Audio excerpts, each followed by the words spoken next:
KCAL Rocks, here we are on a Monday, and it is time to talk some sports with our guy. It's Pep. What's up, Pep? You know, not to start off on a bummer, because we did have the first day of summer yesterday, June 21st, but it was the first time, and I think it was 152 years of professional baseball in the United States, that we did not have baseball by the official start of summer, which was yesterday, June 21st. 152 years, no professional baseball. First time, 40. And that's why I'm feeling so good, I think. This has been a good summer. You found out why he's got a pep in his step, Pep. Yeah, and you know what? And apparently there's no end in sight either, because the Major League Baseball Players Association, along with the Major League Baseball and the owners, they keep, again, ping-ponging back and forth with these different offers. And the latest offer was a 60-game schedule, and they still haven't even voted on it yet. Pep, 40 doesn't think baseball's going to happen this year at all.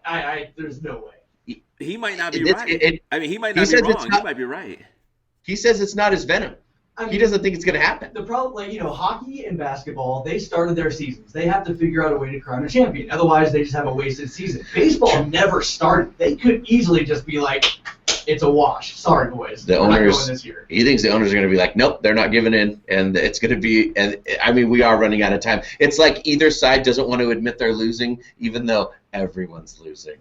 No, listen, everybody's losing, and here's another problem. Everybody. Guys, and I just saw this morning, and this is going to compound the problem, is that there was a report, I think it was Yahoo, that said like 40 Major League Baseball players and staff members have tested positive for COVID-19. Listen, this stuff's going to happen. We had a PGA Tour player test positive this week. Major League Baseball players are going to test positive. I'm sure, like the NBA, we're all going to have it. So what do you do once you have some positive cases? How do you respond? So now in Major League Baseball, part of this proposal that they keep going back and forth and they can't agree on is part of the safety protocol. How do they keep the players safe? And now we get this report this morning. There's like 40 players already positive. I know, it's going to get messy. I mean, the only thing you can do is you have to isolate those people and test every day. Yeah. You're exactly right. And I talked to a local coach here at a local college, and I was like, how are you guys going to handle it? What if you have a player or a staff member test positive? And he's like, dude, we're going to handle it like the flu. If you got the flu, Go home, man. Go home. Stay away for a week. Go get better. And when you feel better, we'll come back, we'll test you, and you rejoin the team. If you got the flu, that's how we're going to do it. So that's what's going to happen all the way around. Yeah, I think it's going to. And now, again, if there's even a little bit of a thread for minor league baseball holding on, like our California League teams here in the Inland Empire, I mean, they are barely holding on. It does not look good for any minor league baseball, not just the Cal League, but any minor league baseball across the country. But the longer Major League Baseball takes, that's just more bad news for our minor league teams as well. That's a bummer. I mean, for our community, such fun at those ballparks and stuff, I guess. We're just going to have to look forward to next year.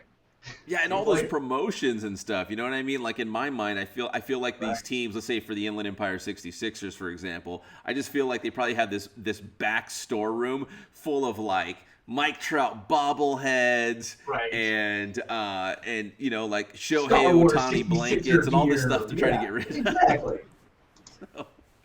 And that may be the case. Maybe they'll do some like social media stuff to get rid of the all the promotional items they got, but we'll see. Hopefully. We do have more sports to get to. It's all brought to you by Matheson Gas. They are the gas professionals. 3 locations across the Inland Empire in the Kook of Rancho Cucamonga, Fontana, and Riverside. So if you need gas, go to Matheson Gas. Visit them online. That is mathesongas.com. Fill up that propane tank in your backyard for that barbecue, or maybe you need gas for your local business in the Inland Empire. That's Matheson Gas. They are the gas professionals.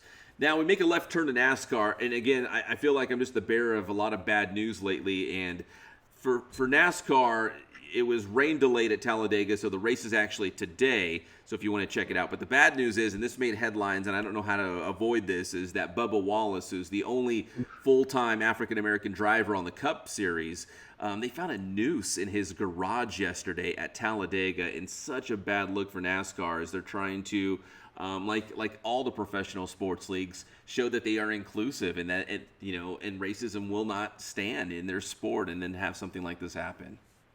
People are mean and gnarly and ugly.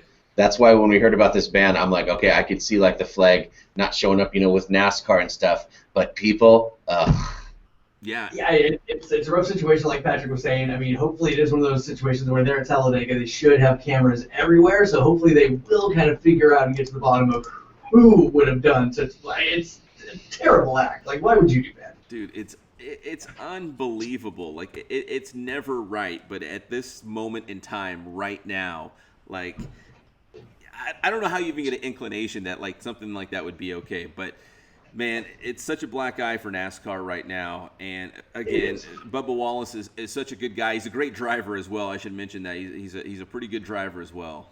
Oh, yeah. And, I mean, I will say NASCAR, I think, is doing all the right moves for themselves and the sport. But unfortunately, there's a lot of fans and a lot of people in that sport who just have a lot of updating to do. Yeah. And there is a lot of cameras at that racetrack. So, I mean, we're going to find out probably who did this.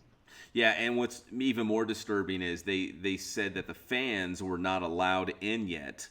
Like, you can't get to the infield where the garages are, so it had to be someone credentialed, someone. I don't want to say it was another driver, but maybe a pit crew member on another team or something like that. But here's the top 5 drivers I think it was. Oh, God. Hey, some idiot who probably thinks it's a joke. It's like, dude, here's a good piece of advice. Easy on the jokes. Yeah, not funny. Especially those jokes. Especially horrible ones. Not funny. Jeez. So we had NASCAR this weekend. We also had, pushed back to today, but it was scheduled for this weekend. But we also had the PGA tournament at Hilton Head, South Carolina. Webb Simpson wins it. But what I want to bring up, and again, man, just call me Debbie Downer on this Monday, is that our guy, Rickie Fowler, the pride of Marietta Valley High School, for the second straight week, he missed the cut. And Rickie Fowler is one of the top players in the world. And I guess we're all a little bit rusty coming out of this quarantine. But, man, it's really hit Rickie hard. I think that is some of it. There is these athletes, I do believe they're used to like a routine kind of thing. Yeah. And see, that routine is broken, and I think for some players, it's really hard to adjust. I would be one of those players. I need structure. I need a routine. If you change that for me, I'm a mess.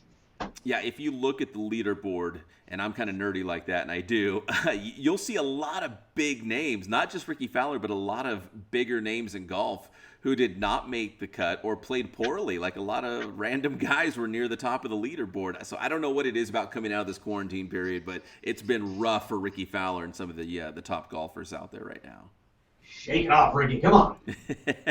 And finally, so we've talked about the NBA reopening at Disney World in Orlando, and that's the plan to keep everyone in that bubble, and you're going to have your own little, I think there's a couple games to end the regular season and then to the playoffs. Well, we haven't heard much from hockey, from the NHL, and here's what they said, that their Stanley Cup, they're calling it a tournament because they're going to have this expanded playoff format. This tournament, the Stanley Cup Tournament, will begin on July 30th, and this week they're going to pick 2 hub cities. When I say hub cities, I mean they're going to have one team, one city in the Eastern Conference for the Eastern Conference teams, and one city out west for the Western Conference team. So almost like the NBA, you have your bubbles. Right. You're going to keep players and teams in one city as much as you can, so they're not going out and mingling amongst the masses. They're going to the 2-bubble system. Right, and I think one of the things that they were saying, one of the rumors that might have been holding it up is that maybe the East Coast city might actually be a Canadian city. I think they were looking into that, but I'm not sure where they ended up on that. Adding international, I don't know. Yeah, no, you're exactly right, 40. I saw that come across the news wire as well, that Canada had to formally approve like international travel for NHL teams, because I don't know what the parameters are, but it's basically essential workers right now. You can't just go back and forth. But the NHL got approval, so maybe they are, like you said, trying to put one of them in Canada. Right. So it could. Yeah, so that might have been what's taken hockey so long, and they might have that all wrapped up now, or they might have just decided, screw it, we're going to U.S. cities. I guess we'll find out later today. He is our guy. He is Pep, and he is also rocking the Corvette T-shirt. My father would be so proud. Don't leave out that Ken Sporting Goods hat. Look at that. That also. Love Ken's. I love it. Pep, tell him how to get your stuff. It's Inland Sports. We talk Corvettes. We talk sports. We talk it all over social media. We got the YouTube channel as well. That's Inland Sports. Thanks, Pat. Right on.